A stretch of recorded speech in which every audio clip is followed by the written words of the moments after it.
Hello gamers, welcome back to Epic Encounters. Today, we're diving into an incredibly hot topic that's been making waves in both the gaming and historical communities, Assassin's Creed Shadows, and the controversy surrounding its historical consultant, Thomas Lockley. This is our second deep dive into the world of Assassin's Creed Shadows, and trust me, there's a lot more to unpack.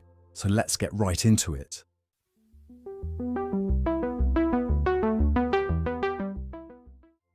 The historical character of Yassuo presented a really exciting opportunity for the narrative team. We approached it in the same way that so much of the work is done in Assassin's Creed, which is really in terms of research and history first. Not a lot is known about him, but what we did know, or we do know, is that he arrived in Japan in 1579, right when our game starts. And that he had relationships with some of the most interesting people in our setting, like Oda Nobunaga, the Portuguese, and Jesuits, which made it very sort of tantalizing and enticing from a narrative perspective to come in and start weaving these facts with story in between.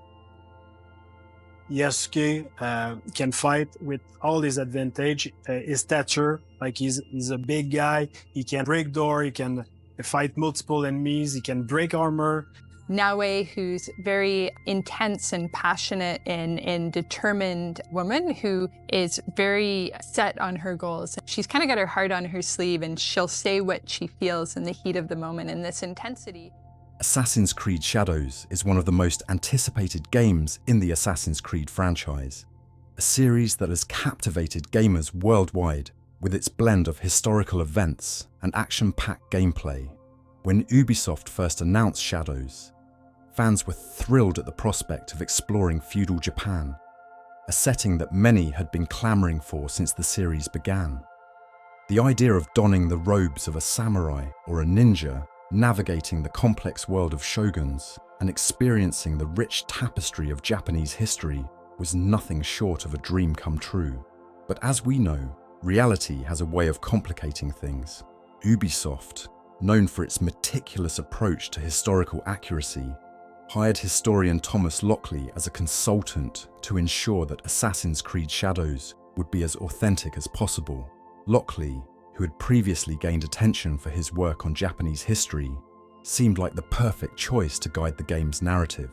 However, recent revelations have cast a long shadow over both Lockley's credibility and the game itself. According to a report by gaming news outlet, the Japanese government has exposed what they claim to be significant inaccuracies in Lockley's work. This development has sent shockwaves through both the gaming community and the academic world.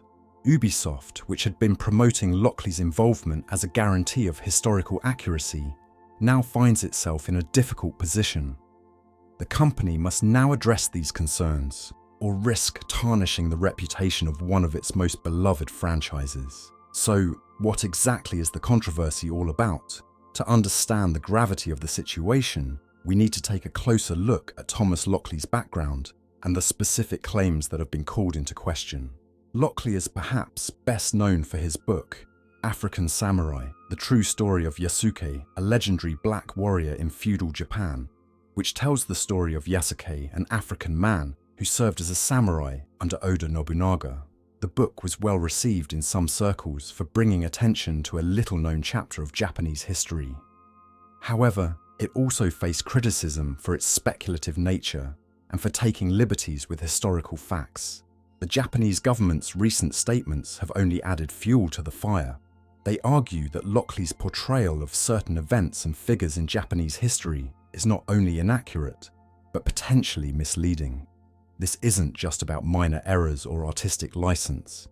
These are claims that could fundamentally alter the way players perceive Japan's past. For example, one of the core aspects of Assassin's Creed Shadows is its depiction of the samurai and their interactions with other cultures. Lockley's work has been criticized for exaggerating the extent to which these interactions occurred, particularly in his portrayal of Yasuo's role in Japanese history. According to Japanese historians, Yassuo was indeed a fascinating figure, but his influence was likely far less significant than Lockley suggests. This raises serious questions about the narrative of Assassin's Creed Shadows. If the game's story is built on a foundation of historical inaccuracies, it could undermine the entire experience. Fans of the series have come to expect a certain level of authenticity from Assassin's Creed games, and anything less could be seen as a betrayal of that trust. But the controversy doesn't end there. The Japanese government has also pointed out that Lockley's work contains numerous factual errors. These range from misinterpretations of historical texts to outright fabrications. For a game that prides itself on its historical accuracy, this is a huge problem. So where does this leave Ubisoft? The company has so far remained tight-lipped about the controversy, but it's clear that they have a lot of work to do. They could choose to distance themselves from Lockley, perhaps by bringing in other historians to review and revise the game's narrative. Alternatively, they might decide to stick with the original story, hoping that the controversy will blow over by the time the game is released. Neither option is without risks. If Ubisoft decides to make changes to the game's story, it could lead to delays and potentially damage the game's sales. On the other hand, if they choose to ignore the controversy, they risk alienating a significant portion of their fan base. This situation is a stark reminder of the challenges that come with creating historically based video games. While creative freedom is important, it must be balanced with a commitment to accuracy, especially when dealing with sensitive topics like national history. Assassin's Creed has always walked this fine line, blending fact and fiction in a way that engages players while also educating them about the past.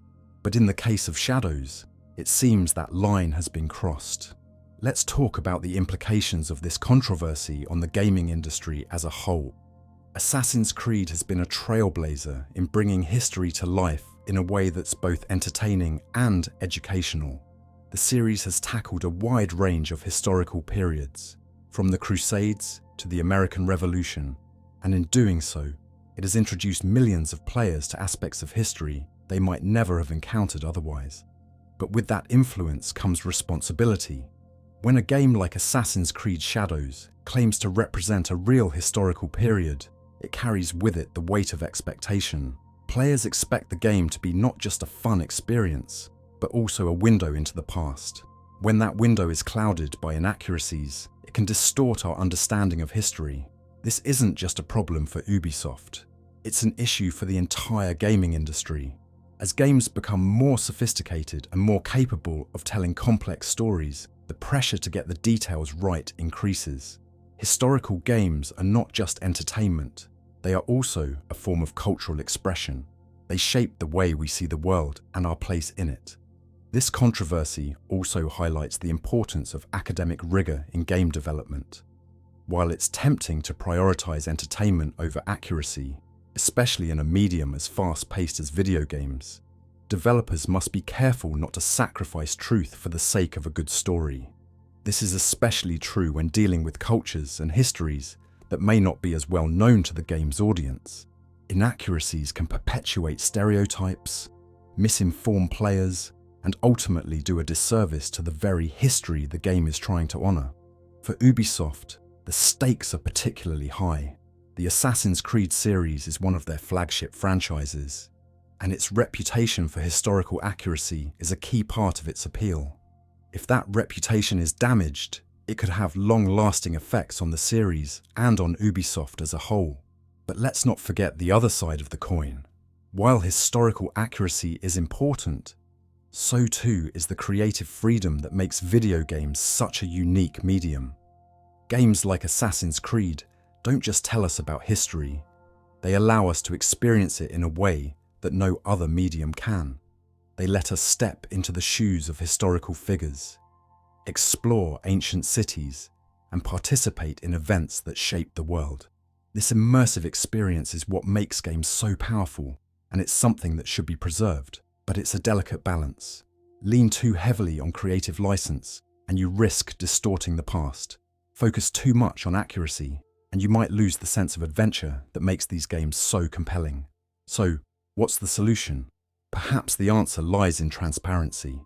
If game developers are upfront about the choices they make, why certain liberties were taken, what the historical basis for the game is, and where the line between fact and fiction lies, Then players can make informed decisions about how they engage with the game. Ubisoft has already taken steps in this direction with their Discovery Tour mode in recent Assassin's Creed games, which strips away the combat and narrative elements to focus purely on historical education. This mode has been praised for its educational value and could serve as a model for how to handle historical accuracy in games moving forward. Returning to the controversy at hand, there's also the question of how this will affect the broader narrative of Assassin's Creed Shadows. If the game's story is built on shaky historical ground, it could undermine the entire experience. Assassin's Creed has always been about more than just gameplay. It's about telling a story, one that resonates with players because it feels grounded in reality. But when that reality is called into question, it weakens the story's impact. Players might find it harder to invest in the characters and events if they know that what they're seeing isn't accurate. And in a game like Assassin's Creed, where the line between history and fiction is already blurred, maintaining that suspension of disbelief is crucial. Moreover, this controversy could have a chilling effect on future games that seek to explore less well-known aspects of history. Developers might be more hesitant to tackle unfamiliar historical periods or figures if they fear the backlash that could come from getting the details wrong. This could lead to a narrowing of the kinds of stories that games are willing to tell, which would be a real loss for the medium. On the other hand, this could also be a wake-up call for the industry. It's a reminder that players care about the accuracy of the games they play, especially when those games are dealing with real historical events. It could lead to a renewed emphasis on research and accuracy in historical games, which would ultimately benefit everyone, developers, players, and historians alike. But let's get back to Assassin's Creed Shadows and what this all means for the game itself. At this point, it's unclear how Ubisoft will respond to the controversy. They might choose to make changes to the game's narrative, possibly bringing in new consultants to ensure that the story is as accurate as possible. This could lead to delays, but it might be necessary to preserve the integrity of the game. Alternatively, Ubisoft could decide to stand by Lockley's work, arguing that the creative liberties taken in the game are justified by the need to tell a compelling story. This would be a riskier approach, as it could lead to further criticism and potentially alienate some players. However, it would also allow them to maintain the original vision for the game. One thing is certain: Assassin's Creed Shadows is going to be a game that sparks a lot of discussion, both before and after its release. Whether that discussion will be about the game's innovative gameplay and immersive world, or about its handling of historical events, remains to be seen. In the end, this controversy serves as a reminder of the power of video games as a medium. They're not just entertainment, they're a way of exploring and understanding the world around us. When done right, they can offer insights into history and culture that few other mediums can match. But with that power comes responsibility, and it's up to developers to wield it wisely. As we wrap up this deep dive, it's clear that Assassin's Creed Shadows has the potential to be a groundbreaking game, but it's also at a crossroads. Ubisoft's next steps will be crucial in determining whether this game becomes a classic in the series or a cautionary tale about the dangers of prioritizing spectacle over substance. The funny thing is, despite all this controversy, I still find myself excited about the possibilities that Assassin's Creed Shadows presents. The setting, the gameplay, the promise of exploring feudal Japan, it all has the makings of an incredible experience. But there's no denying that the concerns raised by the Japanese government and historians cast a long shadow over the game. Will Ubisoft rise to the challenge and deliver a game that lives up to its potential? Or will Assassin's Creed Shadows become another entry in the series that misses the mark due to its handling of historical content? Only time will tell. For now, all we can do is wait and see how Ubisoft responds to this controversy. Will they make the necessary changes to ensure that the game is historically accurate, or will they stick to their guns and release the game as planned? Whatever they decide, it's sure to be a decision that will shape the future of the Assassin's Creed series. Thank you for joining me on this in-depth look at the controversy surrounding Assassin's Creed Shadows. If you enjoyed this video, Be sure to like, share, and subscribe for more updates and analysis on the latest in the gaming world. And as always, keep exploring, keep gaming, and stay epic.